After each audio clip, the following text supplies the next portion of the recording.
O homem que segurava aquela vassoura naquela madrugada nunca imaginou, nem nos sonhos mais improváveis que ainda tinha coragem de sonhar, que estava a poucos minutos de salvar uma empresa inteira. Não com um plano genial. Não com anos de estudo ou com um currículo impressionante.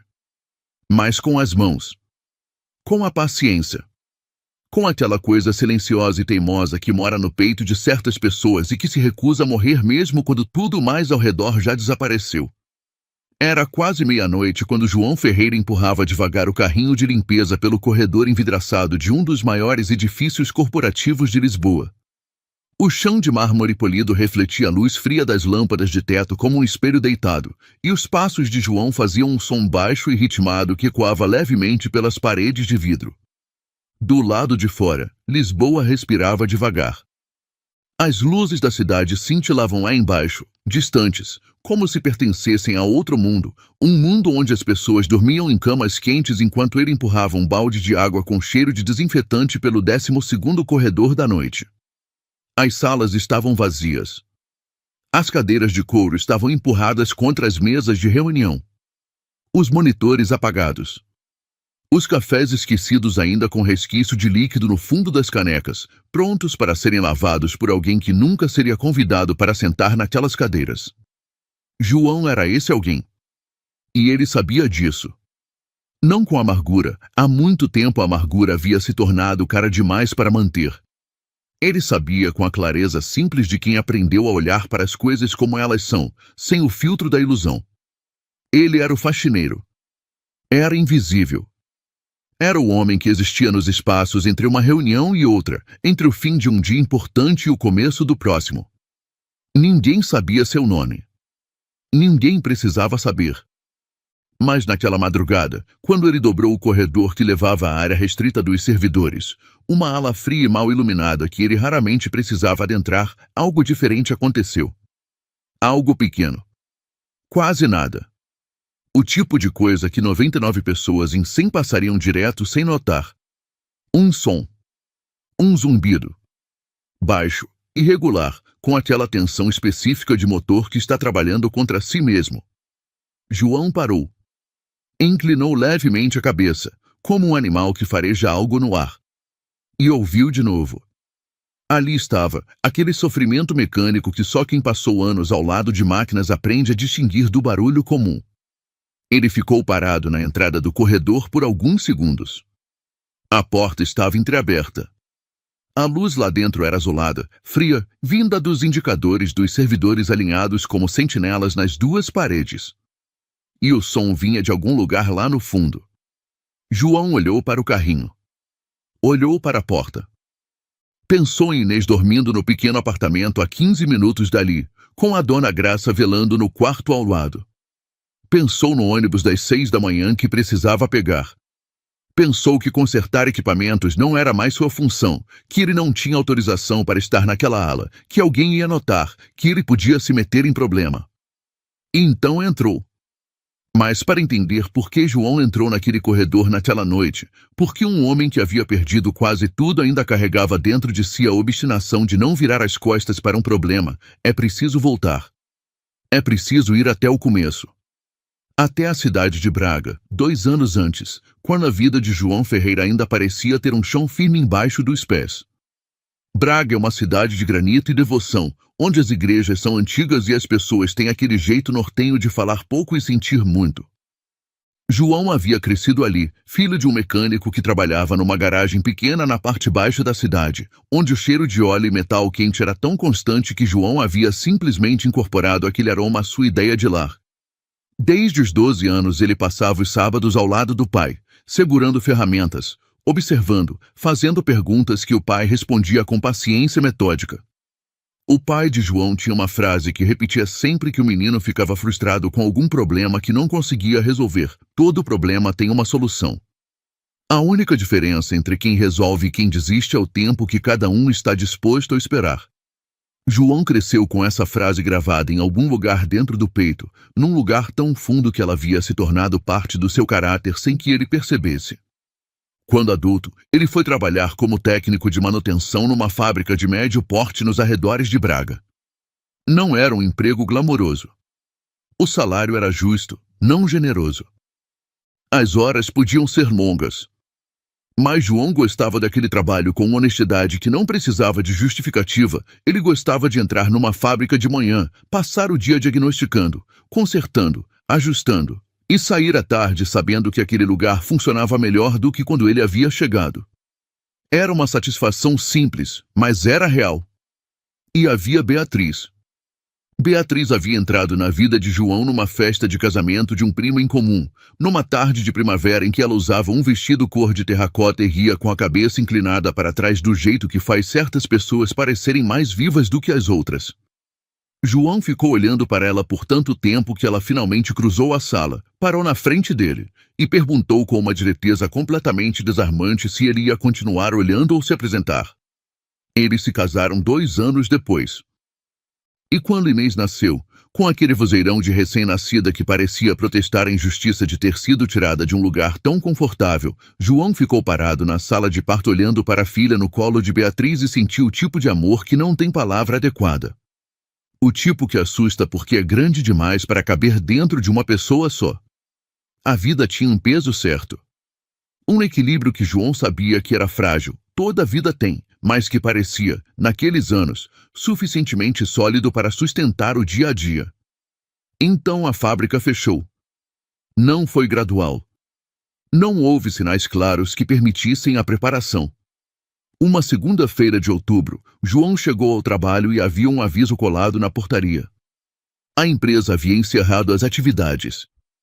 Centenas de trabalhadores despedidos de uma vez, sem cerimônia, com um mínimo legal de indenização e uma sensação coletiva de que o chão havia sumido debaixo dos pés de todo mundo ao mesmo tempo. João tentou de tudo. Mandou currículos para outras fábricas, para empresas de manutenção, para oficinas. Fez biscates de reparo para vizinhos e conhecidos.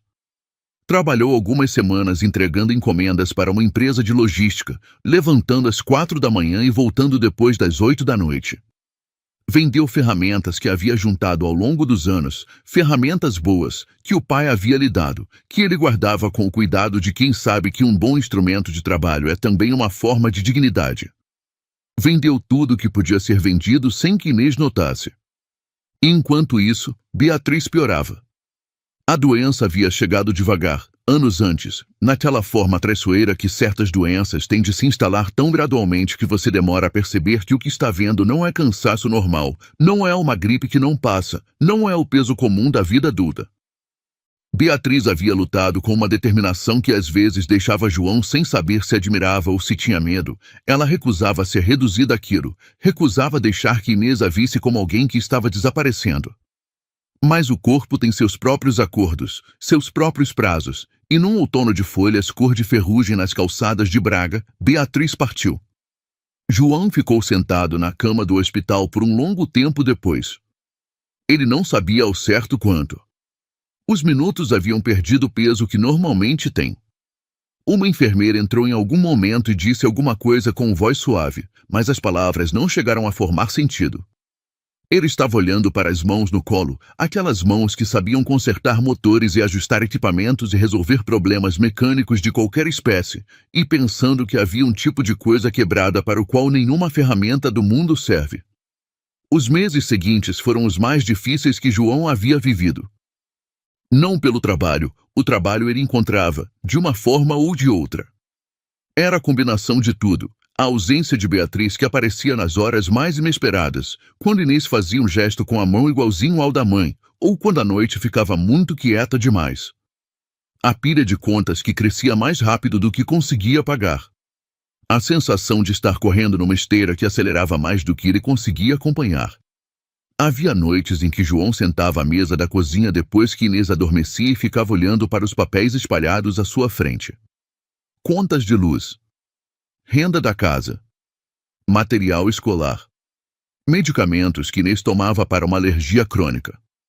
Ele somava, subtraía, reorganizava as colunas de números de formas diferentes na esperança de que a matemática mudasse se ele tentasse uma abordagem nova. Mas os números eram teimosos. Não fechavam. E João ficava ali quieto, naquele silêncio de madrugada, sem energia para mais nada além de existir e continuar existindo. Foi numa dessas noites, com os papéis espalhados e o café esfriando na caneca, que ele tomou a decisão. Lisboa. A capital era maior, mais cara, mais impessoal. João sabia de tudo isso. Mas era também um lugar onde havia mais oportunidades, mais empresas, mais movimento. E ele precisava de movimento. Precisava de algo diferente, porque o que havia ali em Braga estava se tornando insustentável de uma forma que ele sentia nos ossos. Ele conversou com Inês numa tarde de domingo, sentados na varanda do apartamento com um copo de laranjada a cada um, como se fosse um assunto simples de organizar. Inês ouviu com a seriedade de quem tem 6 anos e já aprendeu que a vida às vezes pede coisas difíceis. Depois perguntou se em Lisboa também tinha pombos. João disse que sim, muitos. Ela disse que então estava bem. Chegaram a Lisboa numa manhã cinzenta de fevereiro, com 2 malas e uma caixa de papelão com os pertences essenciais. O apartamento que João havia alugado remotamente era pequeno, 2 quartos exíguos, uma cozinha onde 2 adultos mal conseguiam estar ao mesmo tempo, uma janela que dava para o muro do prédio ao lado. Mas era deles. E estava em Lisboa. E isso teria que ser suficiente. O que João não havia calculado direito era o quanto Lisboa podia ser indiferente. A cidade grande tem essa característica específica. Ela oferece possibilidade em abundância, mas não a entrega a ninguém. Você precisa encontrar a porta certa, e as portas não têm placa. João mandou o currículo para dezenas de empresas. Apresentou-se pessoalmente em algumas delas, caminhando quilômetros com o casaco do tempo da fábrica e a postura de quem acredita que a presença física ainda conta para alguma coisa. Em alguns lugares, ele chegou a fazer entrevistas. Em nenhum chegou a receber uma resposta positiva. Os empregadores olhavam para o seu histórico e viam um técnico industrial cuja última empregadora havia falido. Não havia como verificar suas habilidades, não havia como medir o que ele sabia através de um papel. E num mercado com centenas de candidatos para cada vaga, o empregador que não tem tempo de correr riscos simplesmente passa para o próximo. Semanas se tornaram meses. As economias que João havia trazido diminuíam num ritmo constante e perturbador.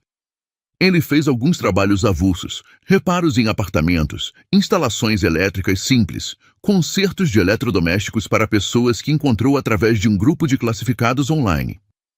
Mas não era suficiente para estabilizar a situação. Foi então que a empresa de limpeza ligou. Eles precisavam de alguém para o turno noturno num grande edifício corporativo no Chiado. O salário era modesto, significativamente abaixo do que João havia ganhado na fábrica. O horário era difícil, começava às 10 da noite e terminava às 6 da manhã. Mas incluía registro em carteira, plano de saúde básico e a promessa de estabilidade que João precisava urgentemente. Ele aceitou no mesmo dia que recebeu a ligação.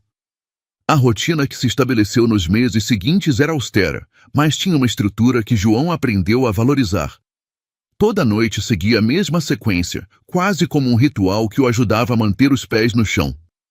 Ele chegava em casa depois do ônibus da tarde, buscava Inês na escola quando o horário permitia ou a encontrava já em casa com a dona Graça. Jantavam juntos. João fazia coisas simples, arroz com feijão, massa com atum, sopa que ele preparava aos domingos para durar a semana. Depois do jantar, Inês tomava banho. Ele a ajudava a escovar os dentes, sentavam juntos na cama dela e ele lia uma página de um livro de histórias ou inventava uma história curta sobre animais que tinham nomes e problemas engraçados. Quando os olhos de Inês fechavam, João apagava a luz, fechava a porta com cuidado de não fazer barulho e ia preparar o kit para a noite. Colocava o jalo de trabalho na mochila. Verificava se a garrafa de água estava cheia. Pegava o casaco. E antes de sair, parava por um segundo na porta do quarto de Inês, só um segundo, só para ouvir a respiração dela, regular e calma, aquele som que era o mais reconfortante do mundo. Depois saía para o frio de Lisboa. O trabalho em si era físico, repetitivo, e exigia um tipo particular de presença de espírito, não a presença de quem está animado e engajado, mas a de quem aprendeu a existir plenamente mesmo em atividades que o mundo considera menores. João varria, esfregava, aspirava, polia.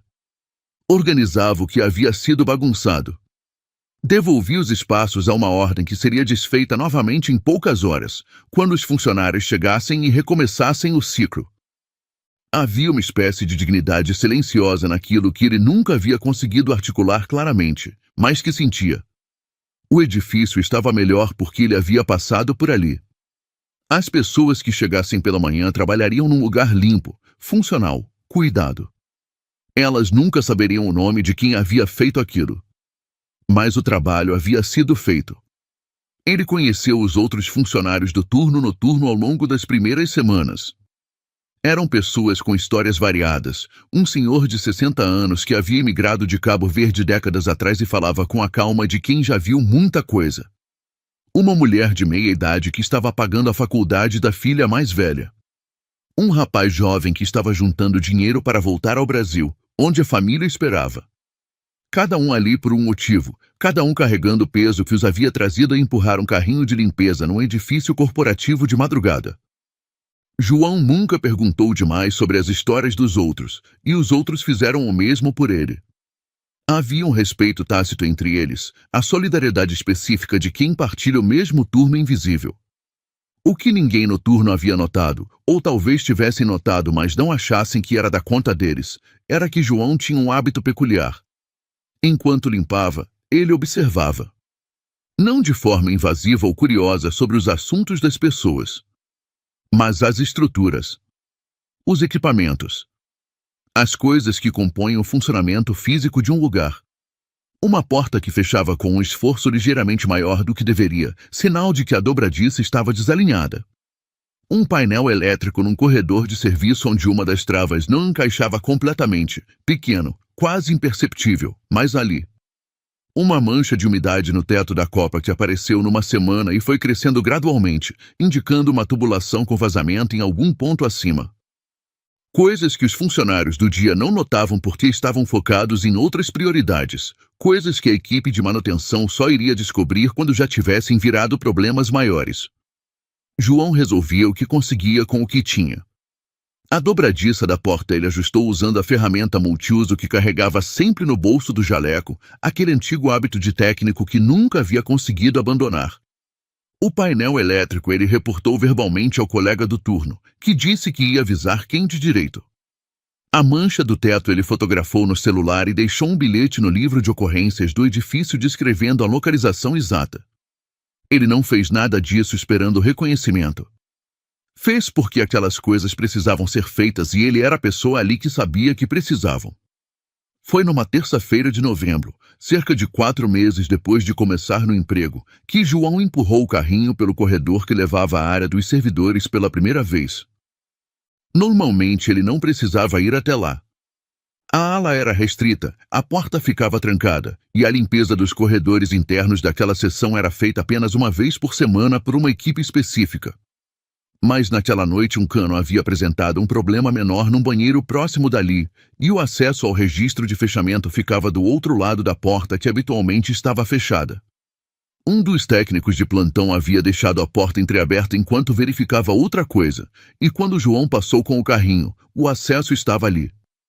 Ele entrou apenas para chegar até o registro. Não pretendia ficar. Não era da conta dele. Mas o som era inconfundível. João parou. A ala era longa, fria e iluminada apenas pela luz azulada dos indicadores dos servidores que cobriam as paredes dos dois lados.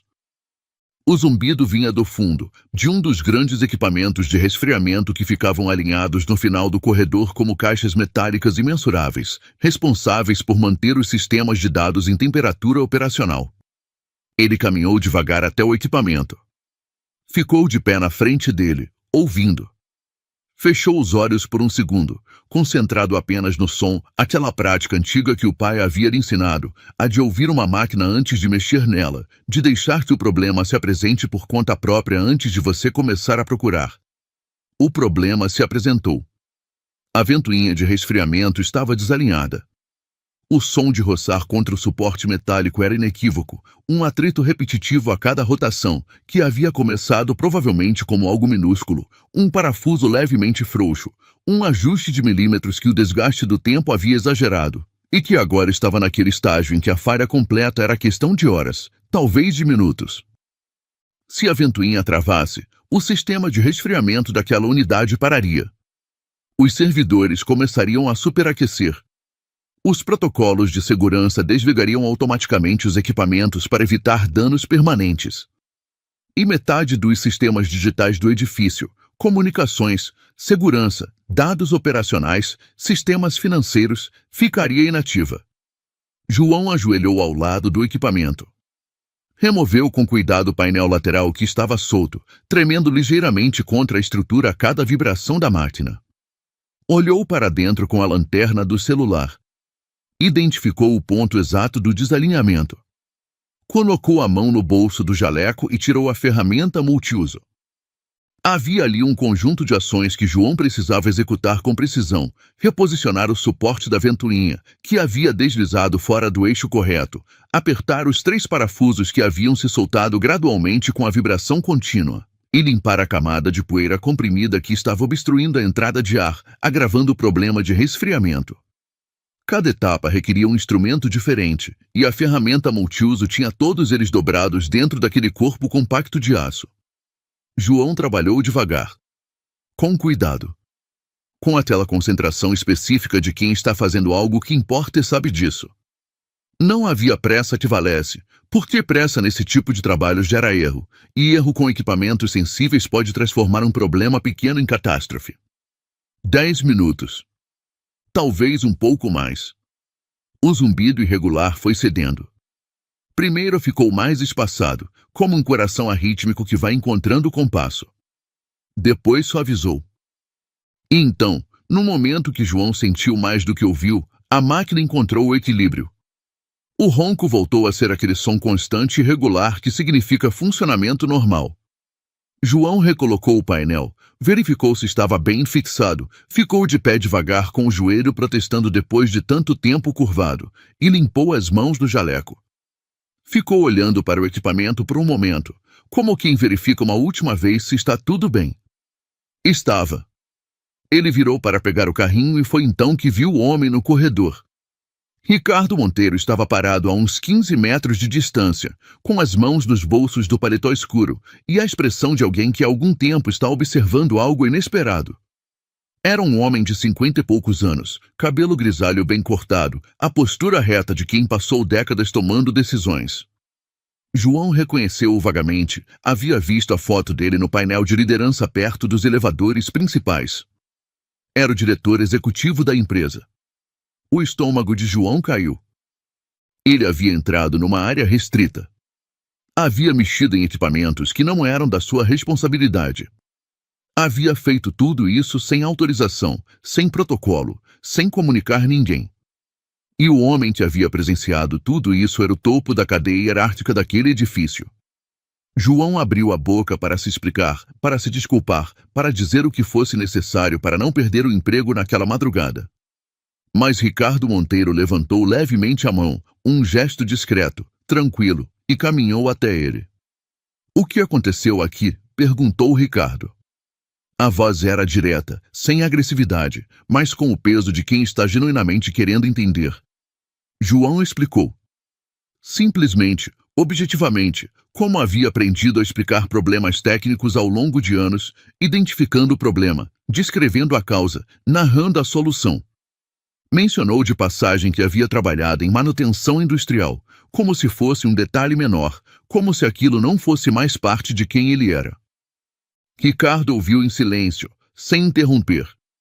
Quando João terminou, o executivo ficou um momento em silêncio, olhando para o equipamento que agora funcionava sem nenhum sinal de problema.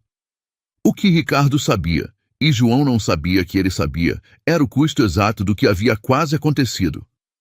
Aquele sistema de servidores processava operações críticas para múltiplos clientes corporativos.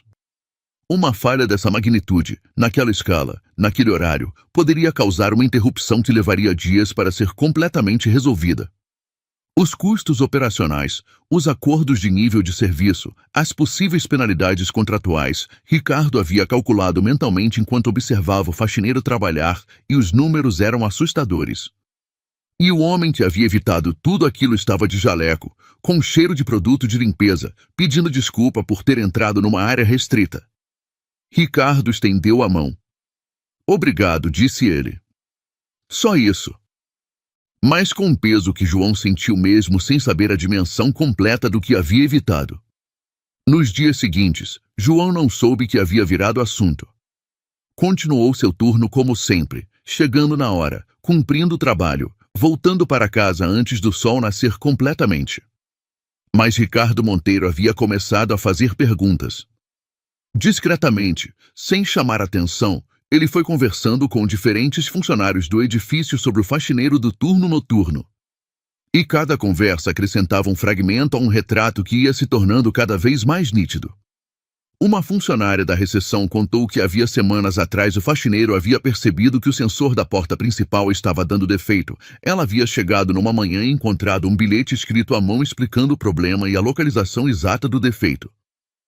Um engenheiro de infraestrutura mencionou que havia recebido uma mensagem do supervisor do turno noturno relatando um painel elétrico que precisava de atenção, problema que, quando investigado, era real e poderia ter causado um curto-circuito se ignorado por mais tempo.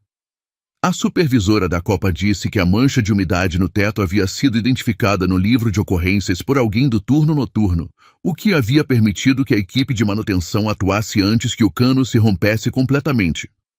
Em todos os casos, o problema havia sido identificado cedo. Em todos os casos, a solução havia chegado antes que o dano fosse sério.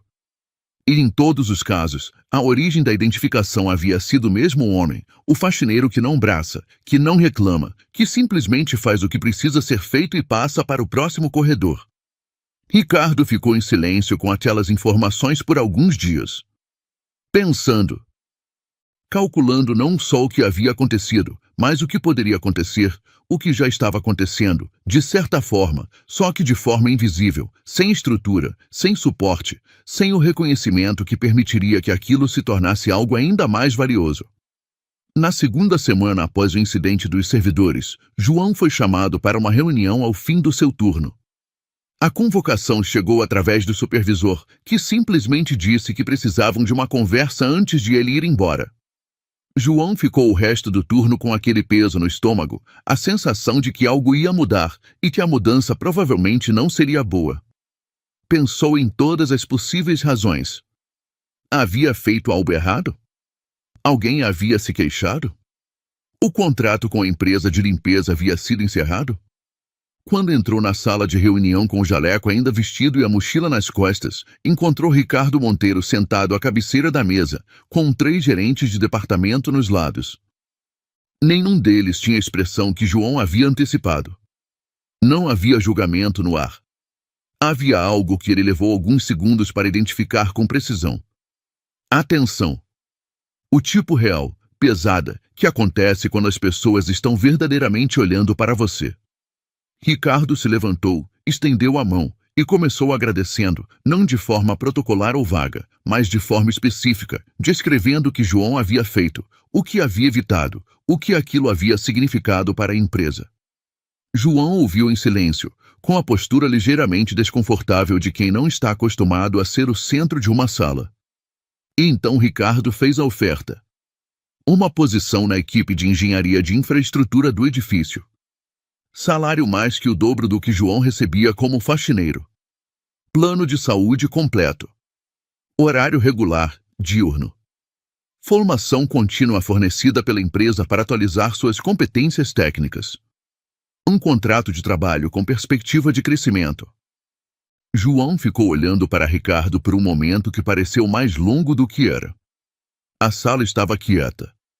Os gerentes aguardavam. E João estava fazendo aquilo que às vezes a mente faz quando recebe uma informação que ela não sabe como processar imediatamente. Ficava revisando a informação em silêncio, como se precisasse de uma segunda e uma terceira leitura para ter certeza de que havia entendido certo. Depois fechou os olhos por um segundo. Respirou fundo. E disse que sim. Os meses que se seguiram foram de uma transformação tão gradual que João às vezes tinha dificuldade de perceber o quanto as coisas haviam mudado, porque as mudanças chegavam em camadas, uma sobre a outra, sem nenhum momento dramático de virada que ele pudesse identificar como o ponto exato em que a vida havia melhorado. No trabalho, o processo de adaptação não foi linear. Havia conhecimento técnico que João precisava atualizar, sistemas digitais que não existiam quando ele havia trabalhado na fábrica, protocolos específicos daquela empresa, ferramentas de diagnóstico modernas que eram diferentes das que ele conhecia. Ele frequentou as formações que a empresa ofereceu. Fez perguntas sem constrangimento, porque há muito havia aprendido que a única pergunta prejudicial é a que não é feita. Quando não entendia algo, pedia para que explicassem de novo.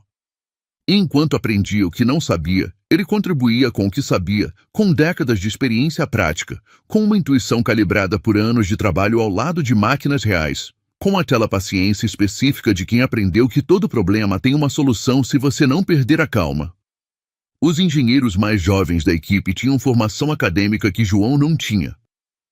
Mas João tinha algo que eles não tinham, a experiência encarnada de quem passou anos com as mãos dentro dos problemas, não só na frente de um monitor analisando dados.